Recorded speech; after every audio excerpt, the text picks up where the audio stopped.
say this, each week is going to be like this, so just prepare yourself for it.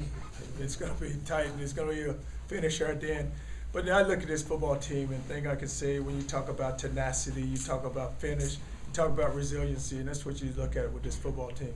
You know, you get down 17-7, then you're down 24-14, and then we backed up on the goal line, and Teddy makes a throw out there to Copeland, who makes an unbelievable catch, and then we go down and throw a touchdown to Devontae, who also makes an unbelievable catch, gets 1 foot down. Then we get the ball and we drive it again, throw the ball out there to Devontae, makes everybody miss, and he goes for another.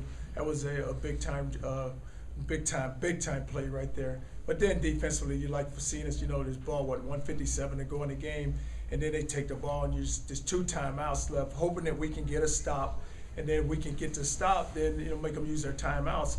But we weren't able to get the stop there, throw the ball up over our head, and then get the game to overtime, and we come out. Guy 19 gets the interception, T. Floyd gets interception, and we were able to run the ball and get the ball in field goal range to go punch it in and get the field goal and get the win. And it's amazing. That locker room's very happy right now because you're sitting there. We didn't play very good the first half. Just weren't in sync on offense. Just made a lot of mistakes, just a rhythm. And then just defensively, we were able to get 2 turnovers and kind of kept ourselves there in the game on defense just because of the plays we were making. But we have to get better, and that's good. You go win a football game, and you can still improve, and this football team knows it. And I just told them that we're 8-0, but still we can go play much better, and we have yet to put together a 60-minute game. When is that going to happen? And we need that to happen. Is this team, the 60-minute game aside, but making plays when it counts and winning games, is this team mature beyond its years in finding ways to win where maybe upperclassmen teams would be able to do that? And that's what right now they're finding a way to win, but it's the confidence that they have right now. Even when we're down 17-7, you felt like, okay, we're going to get a score from our offense, either a field goal or score something. When you have a quarterback like Teddy Bridgewater, you're sitting there knowing that he's going to make the throws and make some plays. Our running back's going to run hard enough with the protection of the offensive line that we're going to make some plays. But this team just finds a way to continue to feel like we're not going to lose this game. Somebody's going to make a play, and let's just continue to play. What's your philosophy on icing the kicker? Well, they called the timeout, but the ball was close enough. I think we had it on the 12-yard line. But you see that when that ball was snapped and I saw it go over Stein's head, I said, "Oh God!" But they had blown the whistle, and that's what Donovan told me. He's like, "Coach, I heard the whistle, and I just shot the ball back there." I said, "I guarantee you didn't hear that whistle." Yeah. But the officials said they blew the whistle. But if you have a timeout, just ice him, and just so hopefully maybe you can design a block to go block it. Did you say anything to Wallace before he went out, or? Are you one of those guys that just? No, I didn't say anything to him. It's your job to go make that field goal, and I just didn't say anything. I think a couple of players may have said, "Hey, John, did you hear this for you?" But we do it every day at practice, so I just said, "Okay, hopefully we go bang this thing out," and then he hit it, so we can go win this football game. Don't want to know what you thought, but what did the referee say that touchback? Why that was a touchback? What did they say? Well, they said he never had possession of the ball, and I said, okay, if our guy's running down and it hit one of our defenders, just say we punt the ball, and we're returning the ball and they hit one of our guys and they recover, it's their ball, isn't it? He said, yes. I said, so what's the difference in the returner? He muffs it, and he said he never had control. Then I said, then he tried to pick it up again, and then it slid in the end zone. He said, well, he never had control of the ball. And you have to have control of it if it goes in the end zone? That's what he said. I didn't think he did, but it's... Well, what did you tell him? What did I tell him? That's why I got that 15-yarder. I apologize for that, though. I said it's not. I said, hey, I'm sorry. I didn't mean to overreact like that, but I was kind of pissed. You didn't say anything to John heading into the second attempt in the field. Did you say anything to him? No, I didn't say anything to neither one because it's all about the execution, and I didn't want to. A lot of times you walk over and say, "Hey, you got to make this," and I didn't want him to tighten up.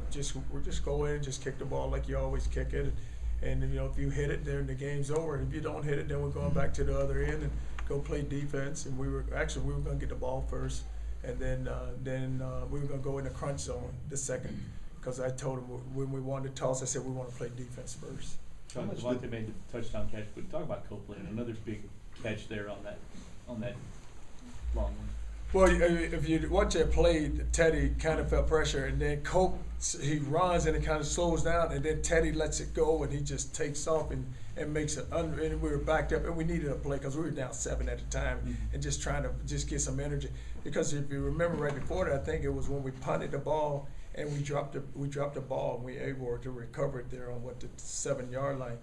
But just to watch Teddy make that throw, then our offense came, and then we just needed a play to ignite us. And then we scored on that drive. Then we scored the next drive. Then we get the ball, get it into overtime, and we score. What was your reaction when Devontae shook that defender? Oh, just to see him with the ball in his hand. We always talk about just yards after the catch and just making a big run after the catch. And he was able to. And one thing you really saw then is just how fast he is. Because even though he cut across the field, there were still guys or angles where he was able to outrun the defenders. I know it's early, but what does this do to the Big East race? Oh, I don't know, because you can see Rutgers is still undefeated, but it's still though we still got we have Temple to play, we still have Syracuse to play, then we have Connecticut and Rutgers, so we still have 4 conference games left. Are you worried about the run-in attack hadn't been as effective the last 2 games it was earlier? Why, and are you worried about it, or what do you think? Well, I mean, if you look at it, Teddy threw for over 400 yards. So if they're going to load the box, and that's what you load the box, and that's how you stop the run. That's what people are doing. They're loading the box on us. But then when you load the box, and you have another guy who can throw that football well enough where he makes you pay for it. So if we continue to throw the ball in well, then the running attack will open back up because, I mean, you're looking at here you are trying to defend Teddy Bridgewater, and he can throw the ball for 400 yards, but you do end up stopping the run. Charlie, you've been on some staffs and some teams that have some special quarterbacks. Is Teddy in that category of guy, you think? Oh, he is. He is a really special quarterback, and you just watch his poise. If you remember the first drive when he threw the outcut to Devontae, and Devontae dropped the ball on their sideline, they come up with a blitz, and they hit him flush up, and he really, he's a coach. I mean, that kind of shook me with that blitz there, but he was able to bounce back because you saw some of the throws. He throws one behind on a tight end crossing route. The guy's wide open. Then we throw an outcut, and he don't get the ball out there. But I think that once he got over that, where he got hit there, and just fought through that pain, then he was okay, and he was able to get back. But he just continues to get better each week. And our guys have so much confidence in him, and they believe in him so much. And that's what's so great about him, because he knows how the team feel about him.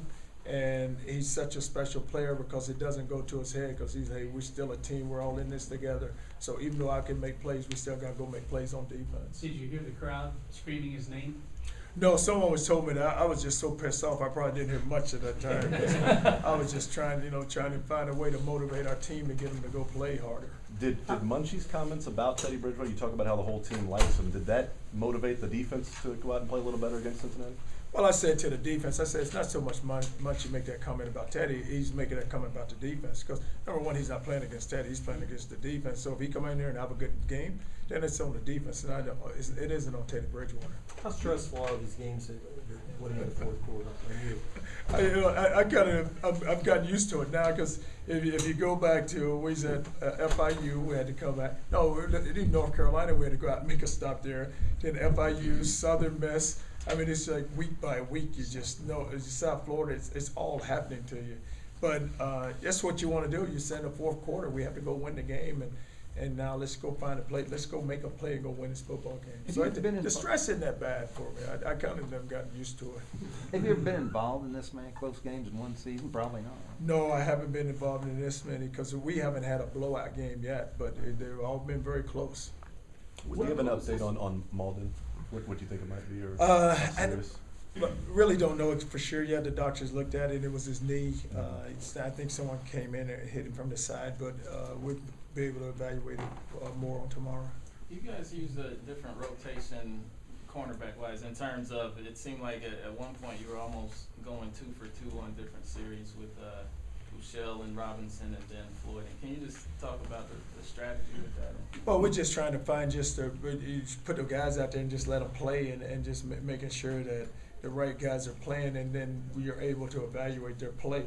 And what we want to make sure that, when whoever starts, that guy deserves to start, and just getting the rotation right. When you're in the locker room at halftime and you look over, what is Teddy doing? How is he able to kind of adjust his mental?